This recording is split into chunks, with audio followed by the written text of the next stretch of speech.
Hare Krishna, Krishna Krishna, Hare Hare, Hare Rama, Rama Rama, Hare Hare. Hare Krishna, Krishna Krishna, Hare Hare, Hare Rama, Rama Rama, Hare Hare. One second. This is the way to play this drum. I will try, Maharaj, the other one. No, that's okay.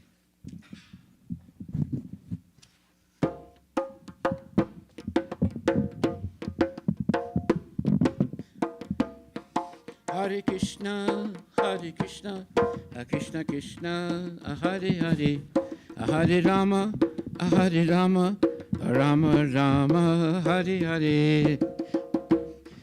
Hare Krishna, Krishna Krishna, Hare Hare, Hare Rama, Rama Rama, Hare Hare. Hare Krishna, Krishna Krishna, Hare Hare, Hare Rama, Rama Rama, Hare Hare.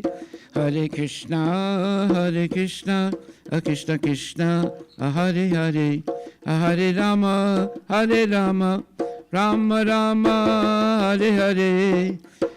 Hare Krishna, Krishna Krishna, Hare Hare, Hare Rama, Rama Rama, Hare Hare. Hare Krishna, Krishna Krishna, Hare Hare, Hare Rama, Rama Rama, Hare Hare. Hare Krishna, Krishna Krishna, Hare Hare, Hare Rama, Rama Rama, Hare Hare. Hare Krishna, Krishna Krishna, Hare Hare, Hare Rama, Rama Rama, Hare Hare. Shri Krishna Chaitanya Prabhu Nityananda, Shri Advaita Chandra Jaya Gaura Bhakta Vrinda.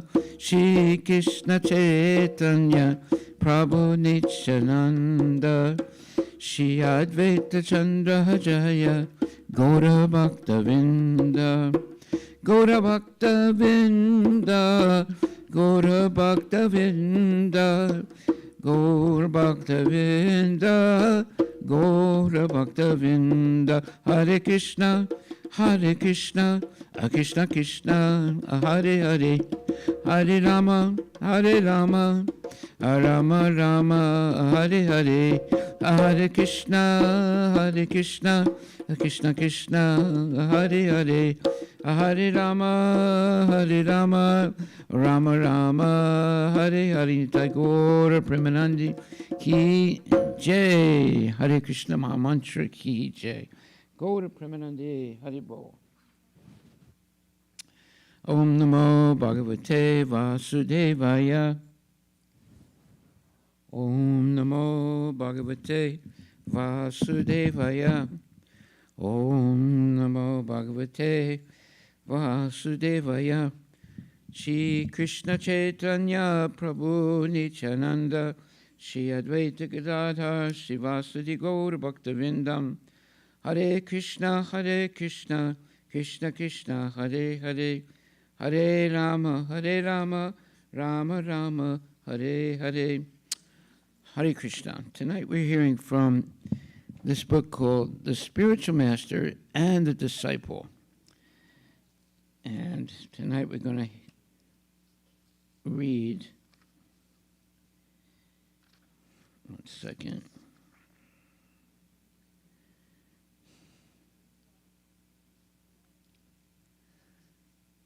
In Kali Yuga, gurus create a disturbance by ignoring the authorized Vedic literature. Shruti Smriti Puranadi Pancharatra Vidim Vina Aitkantaki Harer Bhaktir Utpatayaiva Kalpate. Devotional service of the Lord that ignores the authorized Vedic literatures, like the Upanishads, Puranas, Narada Pancharatra, is simply an unnecessary disturbance in society. That's a quote from the Bhakti Rasamrita Sindhu. Those who are very advanced in knowledge and are situated in the mode of goodness follow the Vedic instructions of the Shruti and the Smriti and other religious scriptures, including the Panchatriki Vidhi. Without understanding the Supreme Personality of Godhead in this way, one only creates a disturbance. In this age of Kali Yuga, so many gurus have sprung up, and because they do not refer to the Shruti and the Smriti Puranadi, Panchatriki Vidam, they are creating a great disturbance in the world in regard to understanding the absolute truth, the Supreme Personality of Godhead Krishna. However, those who follow the Panchatriki Vidhi under the guidance of a proper spiritual master can understand the absolute truth. Pseudo-religionists, lacking both knowledge and detachment, pose as spiritual masters and acharyas, and thus fall into hell. The ignorant pseudo-religionists and the manufacturers of so-called incarnations who directly violate the Vedic injunctions are liable to enter into the darkest region of the universe because they mislead those who follow them.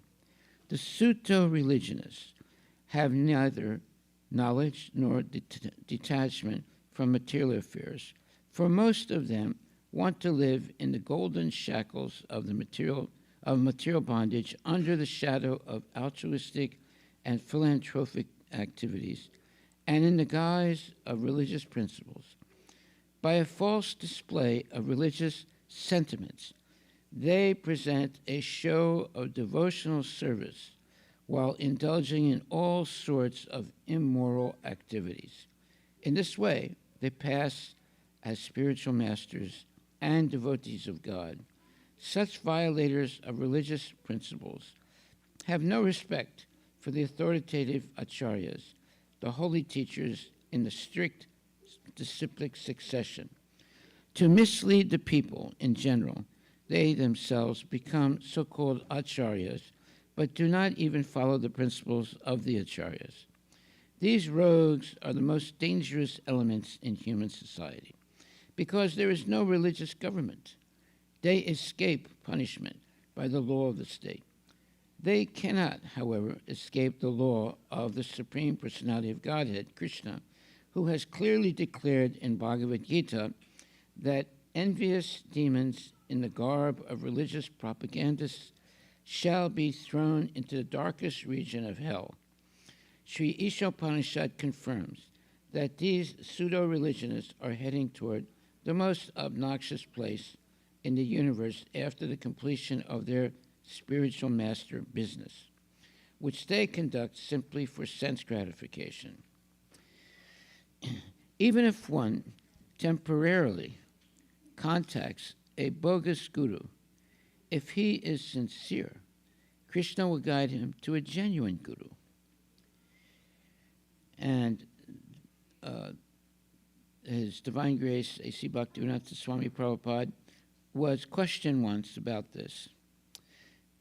And this reporter who was interviewing Prabhupada, he asked a question. He says, have you ever had people come to you who had previously been involved with a fake guru. Srila Prabhupada's answer: yes, there are many. The reporter: were their spiritual lives in any way spoiled by the fake gurus? Prabhupada: no, they were genuinely seeking something spiritual, and that was their qualification. God is within everyone's heart, and as soon as someone genuinely seeks him, God helps that person find a genuine guru. Now that's good news. So in other words, even if one has been cheated by a false guru, if the disciple is seeking sincerely, then Krishna will help such a person to find a genuine guru and make spiritual advancement. Next text, Lord Jesus Christ as spiritual master. The Srimad Bhagavatam states that any bona fide preacher of God consciousness must have the qualities of titiksha, tolerance, and karuna, compassion. In the character of Lord Jesus Christ, we find both these qualities. He was so tolerant that even while he was being crucified, he didn't condemn anyone. And he was so compassionate that he prayed to God to forgive the very persons who were trying to kill him. A Vaishnava is unhappy to see the sufferings of others. Therefore, Lord Jesus Christ agreed to be crucified to free others from their suffering. But his followers are so unfaithful that they have decided, let Christ suffer for us, and we'll go on committing sins. They love Christ so much that they think, my dear Christ, we are very weak. We cannot give up our sinful activities, so you please suffer for us. Jesus Christ taught, thou shalt not kill. But his followers have now decided, let us kill anyway, and they open big, modern, scientific slaughterhouses. If there is any sin, Christ will suffer for us. This is a most abominable condition or conclusion. Christ can take the sufferings for the previous sins of his devotees, but first they have to be sane. Why should I put Jesus Christ into suffering for my sins? Let me stop my sinful activities. Jesus Christ was such a great personality, the Son of God, the representative of God. He had no fault. Still, he was crucified.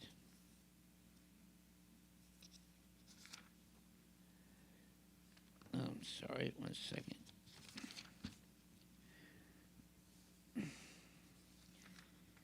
He wanted to deliver God consciousness, but in return, they crucified him. They were so thankless. They could not appreciate his preaching. But we appreciate him and give him all honor as the representative of God. Of course, the message that Christ preached was just according to his particular time, place, and country, and just suited for a particular group of people. But certainly, he is the representative of God. Therefore, we adore Lord Jesus Christ and offer our obeisances to him. Once in Melbourne, a group of Christian ministers came to visit our temple, and they asked, what is your idea of Jesus Christ? And the devotees said, he is our guru. He is preaching God consciousness, so he is our spiritual master. The ministers very much appreciated that. That's okay. All right, go ahead. You don't have to always do this.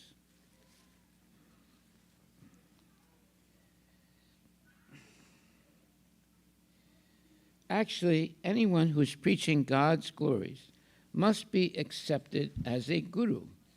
Jesus Christ is one such great personality. We should not think of him as an ordinary human being. The scriptures say that anyone who considers the spiritual master to be an ordinary man has a hellish mentality.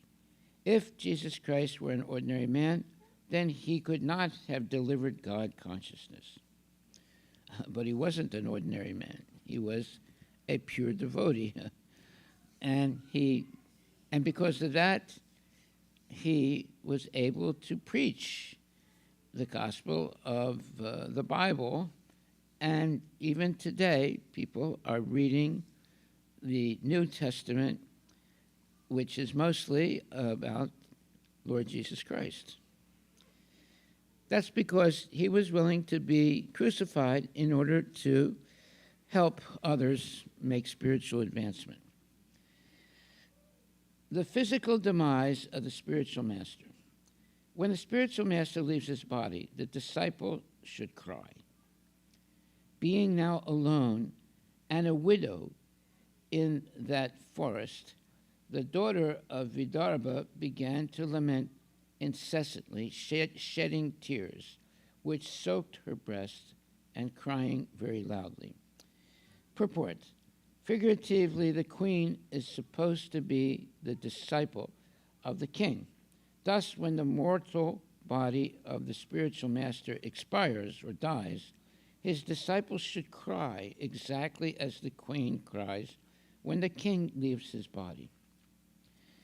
The disciple becomes bereaved when the spiritual master passes away. The disciple becomes bereaved when the spiritual master passes away. Translation. That most obedient wife thus fell down at the feet of her dead husband and began to cry pitifully in that solitary forest. Thus the tears rolled down from her eyes. Purport. Just as a devoted wife becomes afflicted at the passing away of her husband, when a spiritual master passes away, the disciple becomes similarly bereaved. When the spiritual master departs, the devotee, if he is pure in heart, is immediately guided by the supersoul. One who is sincere and pure gets an opportunity to consult with the Supreme Personality of Godhead in his Paramatma feature, sitting within everyone's heart. The Paramatma is always the Chaita Guru, the spiritual master within, and he comes before one externally as the instructor and initiator spiritual master. The Lord can reside within the heart, and he can also come out before a person and give him instructions. Thus, the spiritual master is not different from the super soul sitting within the heart. An uncontaminated soul or living entity can get a chance to meet the Paramatma or Krishna face to face, just as one gets a chance to consult with the Paramatma within the heart or Krishna within the heart. He also gets a chance to see him actually situated before him. Then one can take instructions from the supersoul directly. This is the duty of the pure devotee, to see the bona fide spiritual master and consult with the supersoul within, provided the devotee is purified in heart by following the directions of the spiritual master. A sincere devotee who follows the instructions of the spiritual master certainly gets direct instructions from his heart, from the supersoul, or meaning Krishna himself. Thus, sincere devotees, thus a sincere devotee is always helped directly or indirectly by the spiritual master and the supersoul, or Krishna. This is confirmed in Chaitanya Charitamrita, Guru Krishna Prasade Paya Bhakti Lata Bija. If the devotional service, if the devotee serves his spiritual master sincerely, Krishna automatically becomes pleased. Yasya prasada, Bhagavat prasada. By satisfying the spiritual master, one automatically satisfies Krishna. Thus, the devotee becomes enriched by both the spiritual master and Krishna. After his disappearance, the spiritual master's body is never burnt to ashes. The spiritual master or acharya is always situated in the spiritual status of life. Birth, death, old age, and disease do not affect him. According to the Hari Bhakti Vilasa book, therefore, after the disappearance of the acharya, his body is never burnt to ashes, for it is a spiritual body. The spiritual body is always unaffected by material conditions. The perfect disciples try to relieve the disorder which may follow the acharya's disappearance by sincerely following his instructions.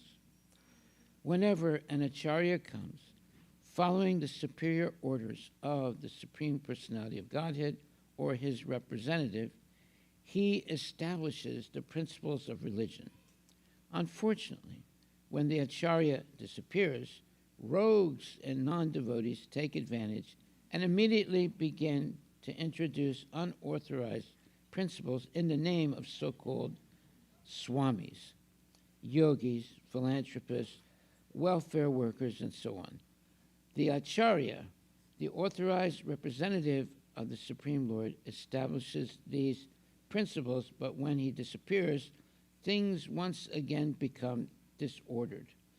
The perfect disciples of the acharya try to relieve the situation by sincerely following the instructions of the spiritual master. Under the guidance of the spiritual master, the whole world can be spiritualized. Utilization of the human energy in the service of the Lord is the progressive path of salvation. The whole cosmic creation becomes at once identical with the Lord as soon as service in relation with the Lord is rendered under the guidance of a bona fide spiritual master. The expert spiritual master knows the art of utilizing everything to glorify the Lord, and therefore, under his guidance, the whole world can be turned into the spiritual abode by the divine grace of the Lord's servant, or Krishna. The Lord's servant, meaning the disciple. Thousands of spiritual masters are now needed to spread the science of Krishna consciousness throughout the world. There is no bar against anyone. Anyone can become a spiritual master, provided he knows the science of Krishna. This is the only qualification. And this science is, in essence, is contained in Bhagavad Gita. At the present moment, thousands of spiritual masters are needed to spread this great science throughout the world. All living entities, beginning from Brahma, the highest demigod, down to the lowest ant, have the right to use nature's have the right to use natural resources. Narada Muni points out that we can use these resources as much as we require, but if we take more than required, we become thieves. Everything belongs to the Supreme Lord, and we can accept whatever we need, but not more. That is knowledge. By the Lord's arrangement, the world is so made that there is no scarcity of anything. The perfection of spiritual communism is found in the knowledge that everything belongs to God. By knowing the science of Krishna, we can easily cross over the ignorance of false proprietorship. We are actually suffering due to our ignorance. In the law court, ignorance is no excuse. If we tell the judge that we were not aware of the law, we will be punished anyway. The whole world is lacking this knowledge, and therefore thousands of teachers of the science of Krishna are needed. There is a great necessity for this knowledge now. Hare Krishna. So, here we see some very nice statements by His Divine Grace, A.C. Bhaktivedanta Swami Prabhupada. First of all, we must understand that everything belongs to Krishna, the Supreme Personality of Godhead. Nothing belongs to us. We have certain things that we think belong to us, but actually everything belongs to Krishna. Therefore, whatever we have should be used in the service of Krishna. Like, for example, you might have a car. We should use that car to come to the temple, not to go to the movies, not to go to do something nonsense. So if we use the car in the service of Krishna, that car becomes spiritualized also because of using it in the service of Krishna. So that is the life of a devotee. He dovetails everything he has into the service of Krishna. And by doing that, he becomes purified and he becomes qualified also to teach others and eventually to go back to the spiritual world because of his sincere engagement in learning Krishna consciousness and then spreading Krishna consciousness or knowledge that he has learned or she has learned. So the first point is everything belongs to the Supreme Lord Krishna. And we can accept whatever we need, but not more. That is knowledge. By the Lord's arrangement, the world is so made that there is no scarcity of anything. The perfection of spiritual communism is found in the knowledge that everything belongs to God. You see, now the communists, they think that everything belongs to the people. But actually, everything belongs to God. But God has set aside for everyone their minimal needs. If they remain satisfied with their minimal needs, then everybody will have what they need to lead a safe and happy spiritual life. Unfortunately, there are too many people that take more than what they need. And actually, that's sinful. To have millions of dollars is actually sinful. You don't need millions of dollars. If someone has millions of dollars but uses most of that money in the service of Krishna, well, that can be accepted. But if they just hoard the money, that's not accepted, and it's actually sinful, and those people will suffer for hoarding that money. Okay, so it says the whole jurisdiction of Krishna consciousness is directly under the spiritual energy, Krishna and the spiritual master. And the explanation is, the cultivation of Krishna consciousness is not material. The Lord has generally three energies, namely the external energy, the internal energy, and the marginal energy. The living entities are called marginal energy, and the material cosmic manifestation is the action of the external or material energy. Then there is the spiritual world, which is a manifestation of the internal energy. So internal energy means the Krishna's mercy. It's the energy, the spiritual energy by which we can go back to the spiritual world. Okay? The marginal energy is the energy when we're not fully Krishna conscious. We're just beginning to learn about it. So the living entities are called marginal energy. And the material cosmic manifestation is the action of the external or material energy. Then there is the spiritual world, which is a manifestation of the internal energy. The living entities, who are called marginal energy, perform material activities. Yeah, okay, thank you. When acting under the inferior external energy. And when they engage in activities under the internal spiritual energy, their activities are called Krishna conscious.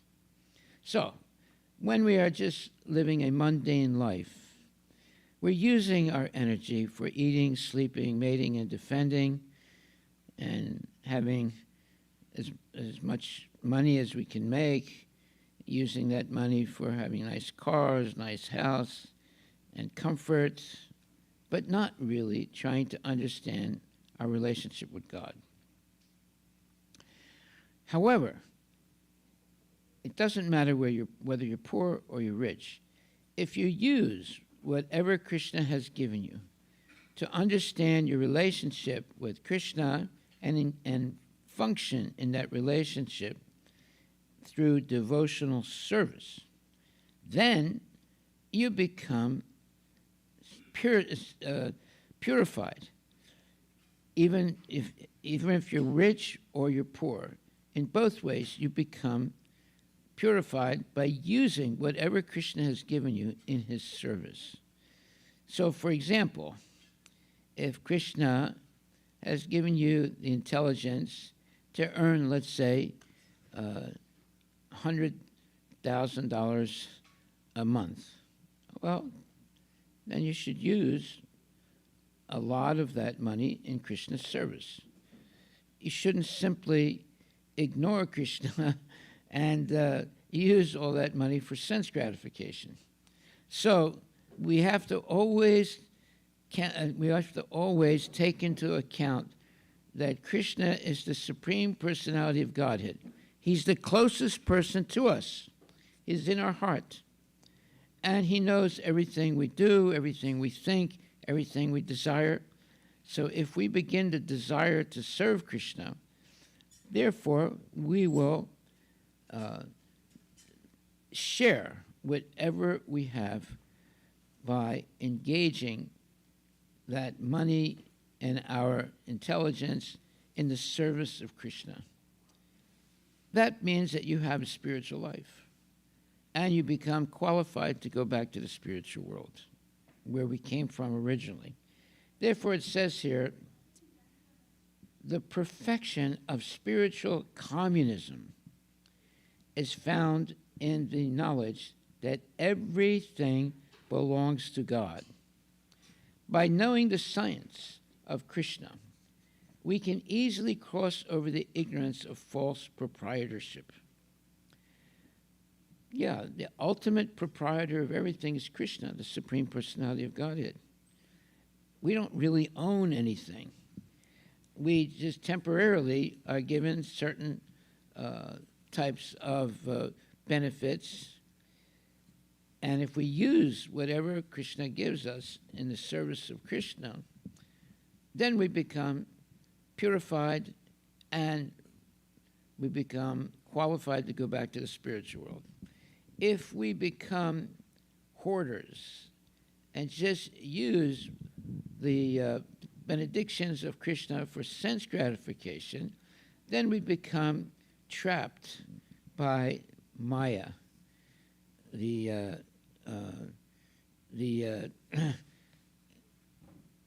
Maya means the illusory, what you call the illusory energy by which we are baffled, confused, and engaged in selfish activities. So we are actually suffering due to our ignorance. In the law court, ignorance is no excuse. If we tell the judge that we are not aware of the law, we will be punished anyway. The whole world is lacking this knowledge of Krishna consciousness, and therefore thousands of teachers of the science of Krishna are needed. There is a great necessity for this knowledge now. Yeah, that's why Prabhupada came. His Divine Grace, A.C. Bhaktivedanta Swami Prabhupada came, and he began to teach Krishna consciousness to everyone. He didn't exclude anyone. There were poor people, there were rich people, there were white people, there were black people. Everybody who became interested in hearing Prabhupada, Prabhupada spent as much time as he could helping them to become genuine devotees. And many thousands and thousands of people became devotees during the time that Prabhupada was alive, and it's going on now also. All of that is because of the purity of Srila Prabhupada's preaching. However, we are actually suffering due to our ignorance. In the law court, ignorance is no excuse. If we tell the judge that we are not aware of the law, we will be punished anyway. The whole world is lacking this knowledge, and therefore thousands of teachers of the science of Krishna are needed. There is a great necessity for this knowledge now. Yeah, that's why Srila Prabhupada has made many, many devotees. Well, and while he was alive, he made 5,000 devotees. And today, the number of devotees runs into the millions. All of this is by the pure teaching of Srila Prabhupada, teaching the Bhagavad Gita and the Srimad Bhagavatam. Jai Shri Shri Radha Nila Madhava Ki Jai. So you see how powerful Prabhupada's teaching has been. He has saved the lives of hundreds and thousands of people. And his teaching is completely bona fide because he simply repeated what his predecessor gurus have taught. Therefore, he did not manufacture anything himself. He simply repeated what Krishna has said originally and what has been repeated by the great acharyas in the past, and therefore Prabhupada is a bona fide spiritual master because he simply has repeated the words of Krishna. Just like Krishna instructed Arjuna, in the same way, Srila Prabhupada repeated the same instructions that Krishna gave Arjuna. Okay. The whole jurisdiction of Krishna consciousness is directly under the spiritual energy, Krishna and the spiritual master. The cultivation of Krishna consciousness is not material. The Lord has generally three energies, namely the external energy, the internal energy, and the marginal energy. The living entities are called marginal energy, and the material cosmic manifestation is the action of the external or material energy. Then there is the spiritual world, which is a manifestation of the internal energy.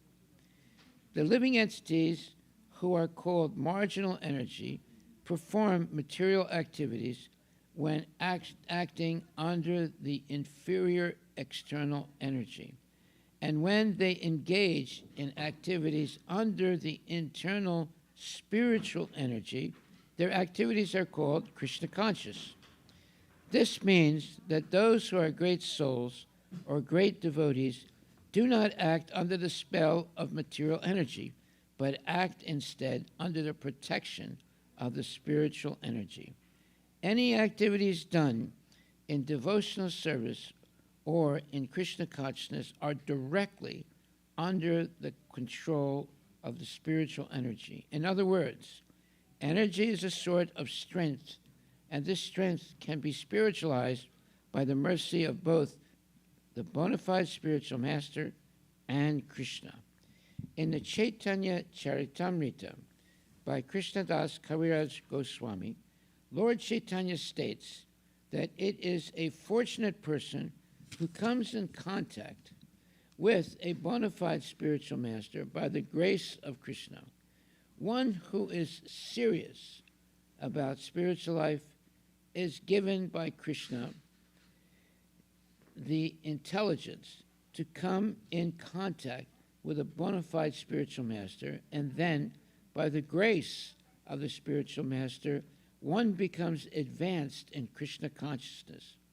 In this way, the whole jurisdiction of Krishna consciousness is directly under the spiritual energy, Krishna and the spiritual master. This has nothing to do with the material world. Hare Krishna, Krishna Krishna, Hare Hare, Hare Rama, Rama Rama, Hare Hare.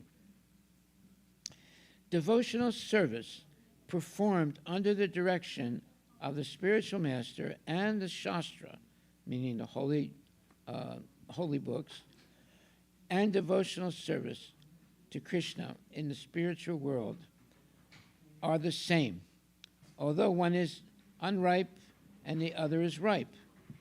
Devotional service in the association of devotees is the cause of the development of further devotional service. By devotional service only is one elevated to the transcendental planet Goloka Vrindavana, and there also there is only devotional service. For the activities of devotional service, both in this world and in the spiritual world, are one and the same. Devotional service does not change. The example of a mango can be given here. If one gets an unripe mango, it is still a mango, and when it is ripe, it remains the same mango, but it becomes more tasteful and relishable. Similarly, there is devotional service performed according to the direction of the spiritual master and the injunctions and regulative principles of Shastra, and there is devotional service in the spiritual world rendered directly in association with the Supreme Personality of Godhead. But they are both the same. There is no change. The difference is that one stage is unripe and the other is ripe and more relishable. It is possible to mature in devotional service only in the association of devotees. That is a very profound statement. So, in the association of genuine devotees, we can make tangible and lasting spiritual perfection of Krishna consciousness. So, we should always seek the association of sincere, genuine devotees. In their association, we will make very fast and very profound development in Krishna consciousness. Without the help of bona fide spiritual masters and bona fide devotees, we will never really understand anything about Krishna consciousness. So, if we're serious to have a spiritual life, we have to seek out the association of genuine devotees and also bona fide spiritual master. And in their association, learn what it means to be Krishna conscious, and then act always under their guidance so that we never deviate. The main thing that we are taught when we join Krishna consciousness is to chant the Hare Krishna Maha Mantra. Hare Krishna, Krishna Krishna, Hare Hare, Hare Rama, Rama Rama, Hare Hare. The first time I came to the Krishna conscious movement, I really liked chanting Hare Krishna. I didn't know anything about it, but I liked it because it made me happy. And the devotees were happy also, that taught me to chant Hare Krishna. Because in Krishna consciousness, you have chanting, dancing, and feasting. Therefore, it's a wonderful way of life. And you make tangible spiritual advancement by chanting the holy names of Krishna, Hare Krishna, Krishna Krishna, Hare Hare, Hare Rama, Rama Rama, Hare Hare, and you dance and you sing, and then you have nice Krishna prasadam, and then you hear nice lectures given by devotees about how to make spiritual advancement in this lifetime. It's all nice. There is nothing to let's say, want more better than this type of association and learning these wonderful things of how to come closer and closer to Krishna, the Supreme Personality of Godhead. Okay, I'll stop right there. Are there any questions anyone would like to ask? Any questions or comments? Any questions or comments? Don't be afraid. It's very good to ask a question, because if you don't ask a question, you don't learn anything. Are there any questions?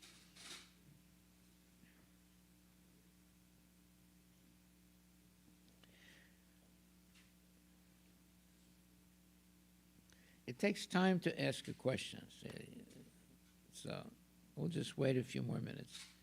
While we're waiting, we'll chant Hare Krishna, Krishna Krishna, Hare Hare, Hare Rama, Rama Rama, Hare Hare, Hare Krishna, Krishna Krishna, Hare Hare, Hare Rama, Rama Rama, Hare Hare, Hare Krishna, Krishna Krishna, Hare Hare, Hare Rama, Rama Rama, Hare Hare, Hare Krishna, Krishna Krishna. There is a question.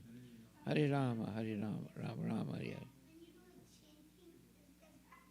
Hey, come closer, come closer.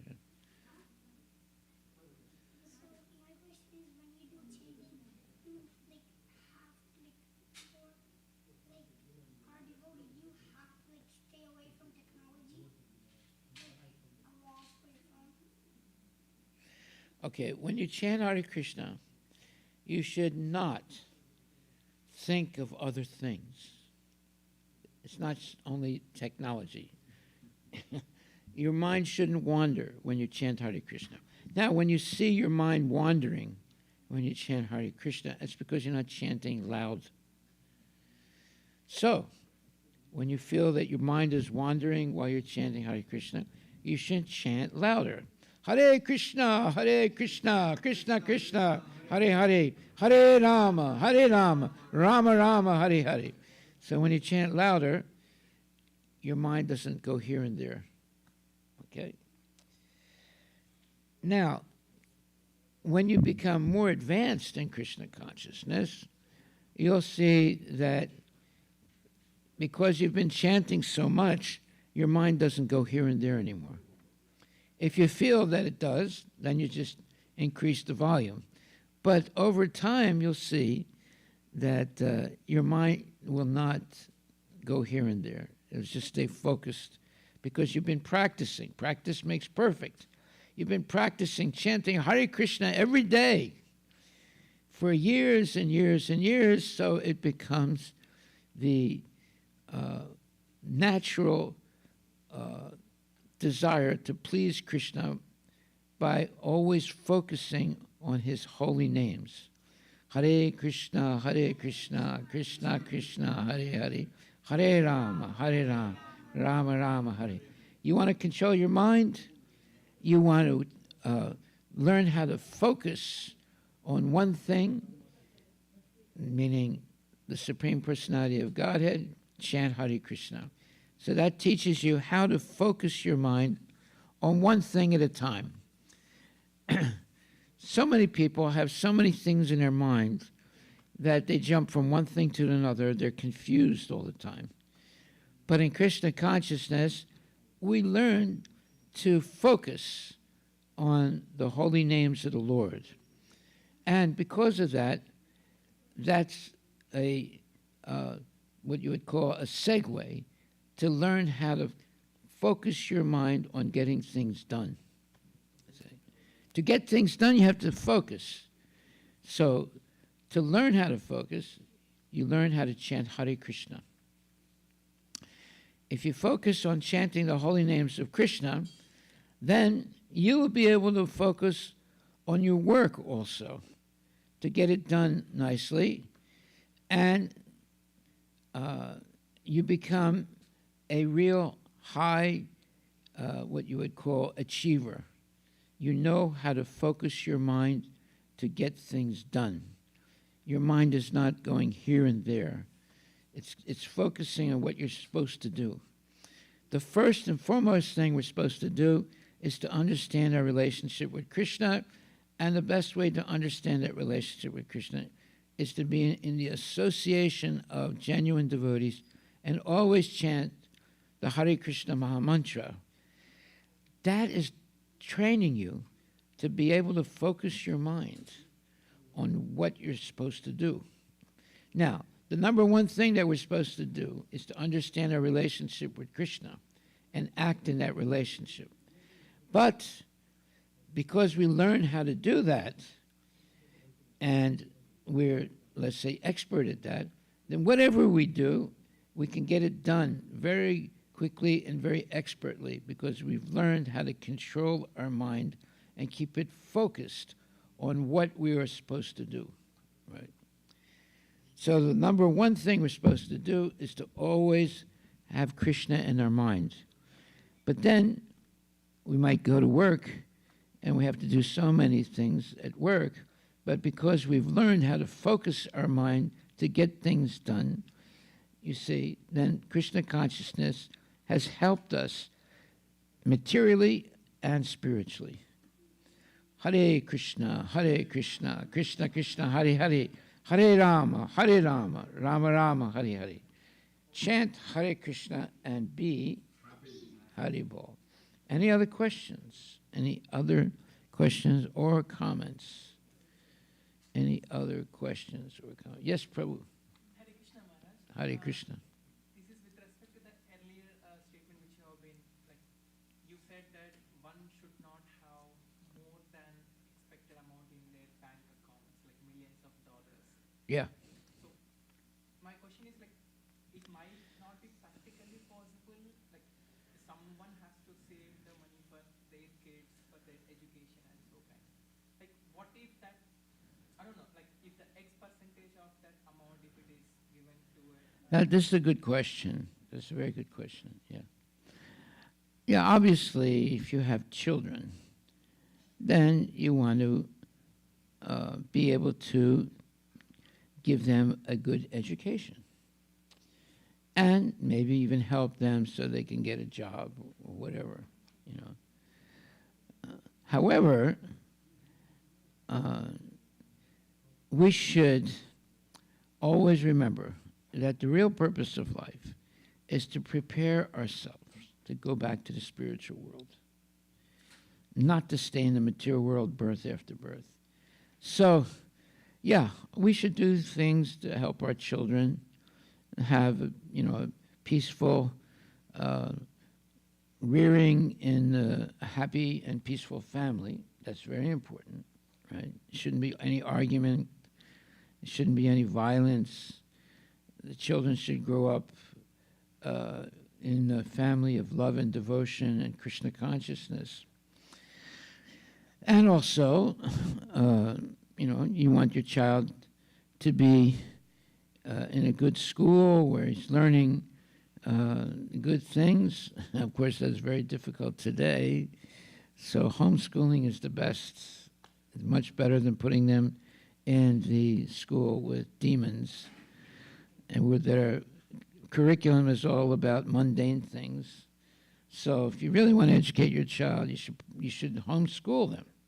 Then you know who the teacher is. You're the teacher, or you hire a teacher, and you control what your kid does, what your kid is learning. You have control over the curriculum. You have control over who's associating with your child to educate the child. But if you just put the child in school, you don't know who the teacher is really. You don't know what the curriculum is. And I can guarantee you the curriculum is very, very bad. And I can tell you also that most of the teachers, they're demons. When I mean a demon, they have bad habits. Let's not say demon. They have bad habits. Meat eating, gambling, illicit sex, intoxication, and so forth. So if you're going to put your child in a public school, you're taking a big risk. If you want to put your child in a homeschooling, now you know who your child is associating with, you know what the curriculum is, and you are involved in the education of your child. You just put your child in the school, and you think, oh, well, they'll educate my child. You're taking a big risk. You homeschool your child. At least you know what the curriculum is, you know who the teacher is, and what the purpose is. The purpose is to become God conscious. That's not the purpose in a public school or a private school.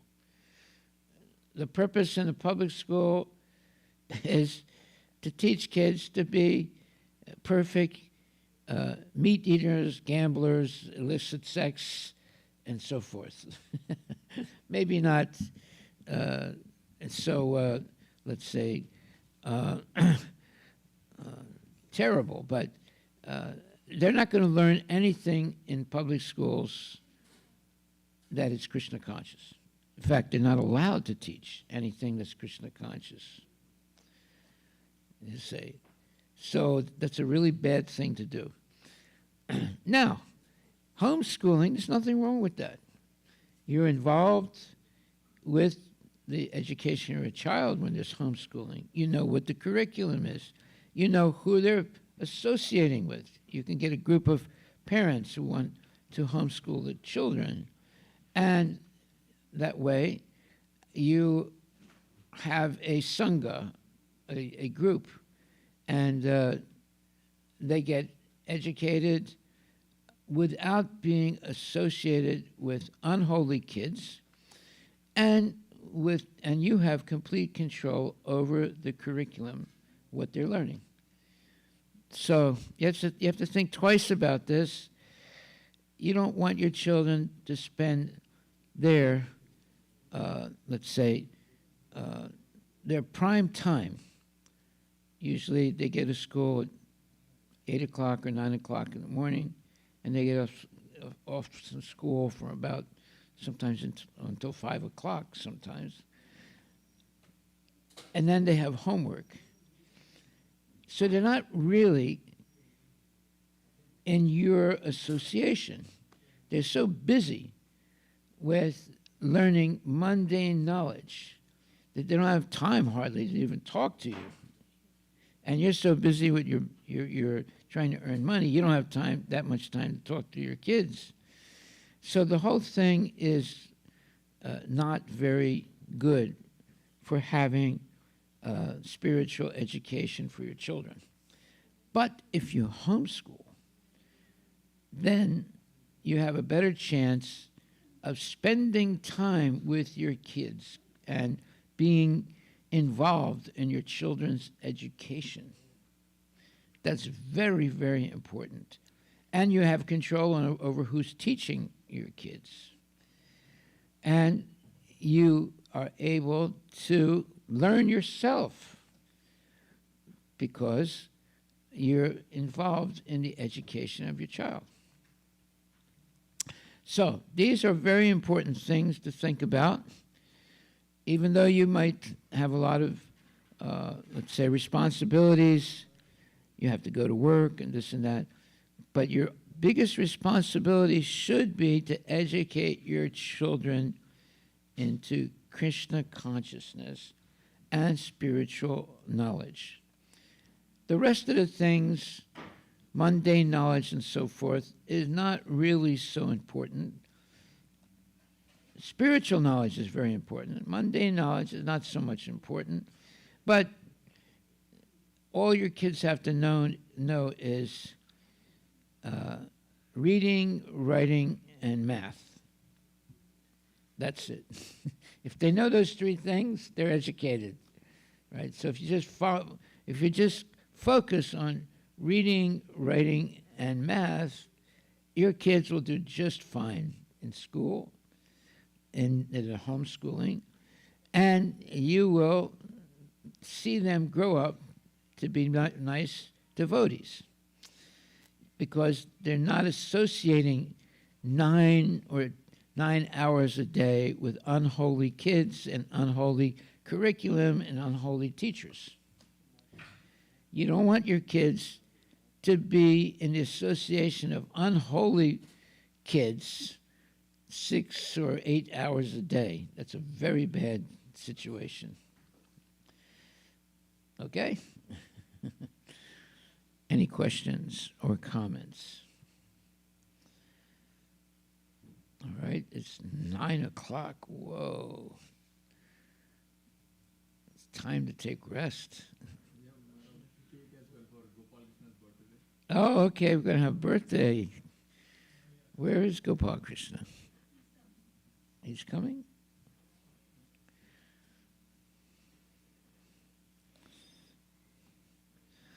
I can hear him, but I can't see him. Oh, here he is. Hare Krishna Gopal Krishna Prabhu Haribol. You know who gave you that name? Huh? You know who gave you that name? Gopal Krishna. You know who gave you that name?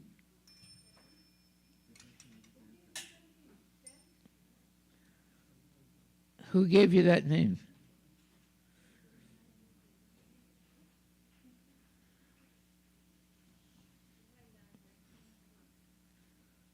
Who gave you the name Gopal Krishna? Huh? Yes. Haribol, Haribol. Jai. Yeah, I knew you when you were like this. Okay, so now, this is your birthday, right? So come over here.